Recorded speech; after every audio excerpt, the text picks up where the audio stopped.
माँ काली की भक्तों, आप सभी पर अम्मा महाकाली की कृपा बनी रहे। आप सभी स्वस्थ प्रसन्न रहें। भक्तों, आज का विषय है कि सिद्धि प्राप्त करने से किस प्रकार के अनुभव आपको प्राप्त होते हैं।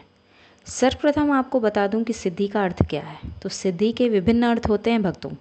पूर्णता और सफलता, किसी कार्य में पूर्ण रूपेण सफलता प्राप्त कर लेना ही सिद्धि है। किसी असाधारण चीज़ में सफलता प्राप्त करना भी सिद्धि होती है।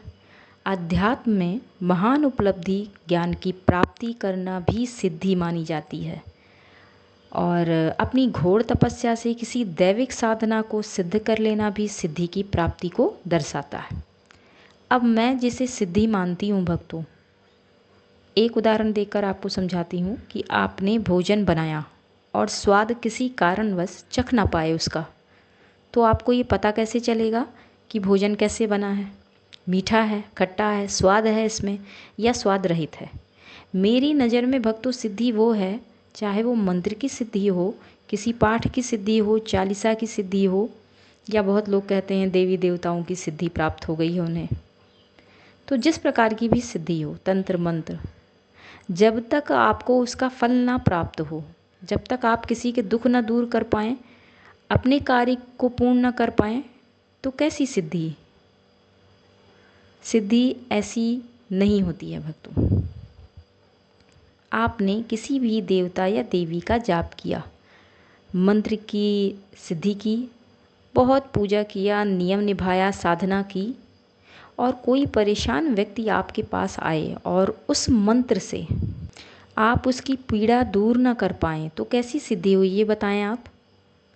अपनी बातों को, अपनी मनोकामना को अगर उस तंत्र से या मंत्र से पूर्ण न कर पाएँ, तो कैसी सिद्धि हुई।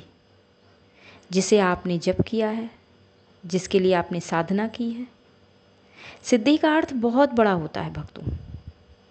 अष्ट सिद्ध नवनीत के दाता हमारे बजरंगबली बाबा हैं। 8 प्रकार की सिद्धियां थी भक्तों उनके पास।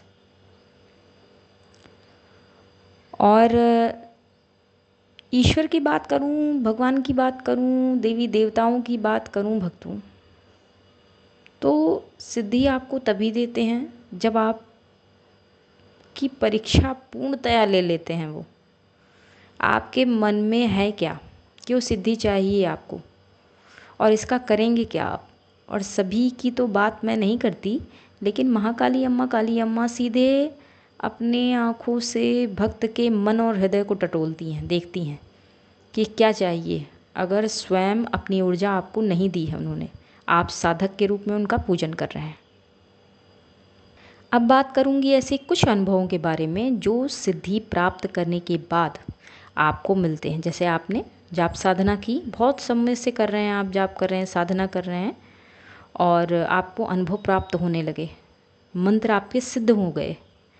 तो कुछ अनुभवों के बारे में बताती हूँ आपको, जो देवी देवता आपको आशीर्वाद रूप में आपकी परीक्षा लेने के बाद आपको देते हैं। तो पहला अनुभव है भक्तों, जिस भी देवी देवता का आप जाप करते हैं, उनकी परछाई, या साधना करते हैं, उनकी परछाई साधना के समय, जप के समय आपको दिखना, उनकी उपस्थिति का, उनकी मौजूदगी का आपको पता चलना कि हाँ मैं जप कर रहा हूँ या साधना कर रहा हूँ, इस समय है कोई एनर्जी ऐसी, कोई पावर ऐसी है मेरे इर्द गिर्द। खटखट की आवाज़ें आना, ऐसा होता है भक्तों जब आपको अनुभव प्राप्त होने लगते हैं। मतलब मंत्र या जप या साधना जो आप कर रहे हैं वो सही रास्ते पे है आपका। दूसरा अनुभव, ठंडी हवा का आना आपकी तरफ, आपको महसूस होना, सुगंध महसूस होना भक्तों। ज़्यादातर भक्तों भोलेनाथ बाबा की साधना जब भी आप करेंगे, गर्मी में भी करेंगे, तो बहुत बच्चों के अनुभव ये रहे हैं कि उन्हें ठंड बहुत लगती है। सीधा संपर्क आपका जब साधना ध्यान करते हैं तो भोलेनाथ बाबा से वहाँ होता है, ब्रह्मांडी ऊर्जा से होता है आपका।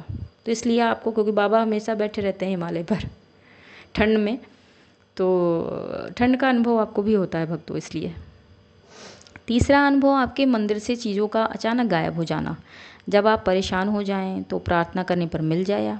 देवी देवता बहुत खेलते हैं जब भी आप उनका पूजा करेंगे, जब करेंगे, अगर बहुत अच्छे हृदय से, भाव से आप कर रहे हैं तो खेलेंगे ज़रूर आपके साथ। आपके मंदिर में इधर से उधर सामान को कर देंगे भक्तों, कभी ज़रूरत का सामान आपका रोज़ वहीं पे रहता है, लेकिन उठा करके इधर से उधर कर देंगे, फिर आप प्रार्थना करेंगे, परेशान होंगे, नहीं मिल रहा है मुझे, कहाँ चला गया, फिर वो वहीं पे जगह पे रखा होगा। ऐसा देवी देवता करते हैं अपने बच्चों के साथ, अपने भक्तों के साथ। चौथा अनुभव, जिस भी देवी देवता की आप जाप साधना कर रहे हैं, उनकी मूर्ति का अपनी जगह से थोड़ा पीछे हट जाना या आगे की तरफ खिसक जाना, ऐसा होता है भक्तों। अगर आपने मूर्ति स्थापित करके कोई भी जब साधना आप बहुत समय से कर रहे हैं तो। पांचवा अनुभव, किसी को कोई भी चीज़ मजाक में भी बोलने पर उसका सत्य हो जाना। आपने किसी से भी कोई चीज़ ऐसे मजाक मजाक में कह दी और वो सत्य हो गई। कोई परेशान व्यक्ति आपके पास आया, आपसे मिल नहीं पाया, परेशान है, मिलने की कोशिश कर रहा है, आप समझ पाए हैं कि वो मेरे पास आया है मिलने के लिए, लेकिन संभव ना हो पाए कि आप उससे मिल पाएँ या वो आपसे मिल पाए, और आपका उसकी तरफ एक झलक देखना और उसके कष्टों की समाप्ति हो जाना तत्काल तत्क्षण, ये होती है सिद्धि भक्तों। छठवां अनुभव, देवी देवताओं को चढ़ाए हुए फूल, लौंग, फल, भोजन का मंदिर से गायब हो जाना। इसे भगवान ले लेते हैं भक्तों, जब भी आप चढ़ाएंगे ऐसा होता है। अब सबसे महत्वपूर्ण बात, जब भी सिद्धि प्राप्त हो, जब आपको लगे कि आपके मात्र कह देने से किसी के कार्य बनने लगे हैं, तो दो चीज़ों पर बहुत ध्यान दीजिएगा भक्तों, अपनी जिह्वा पर और अपने क्रोध पर। क्योंकि कभी क्रोध में या किसी को कुछ गलत कह दिया आपने और उसके साथ गलत हो गया, तो वो सीधा आपके खाते में जाएगा। इसलिए धैर्य रखें, क्रोध पर नियंत्रण रखें अपने। भले अपनी जाप साधना के दौरान, जब भी पूजा पाठ करते हैं अम्मा काली का या जिस भी देवी देवता को आप मानते हैं, अपने इष्ट का, आप बहुत कम लोगों से मिलें उस दौरान और कम बातें करें। तो अपनी बातों को यहीं विराम देती हूँ। अपना ध्यान रखें। धन्यवाद भक्तों।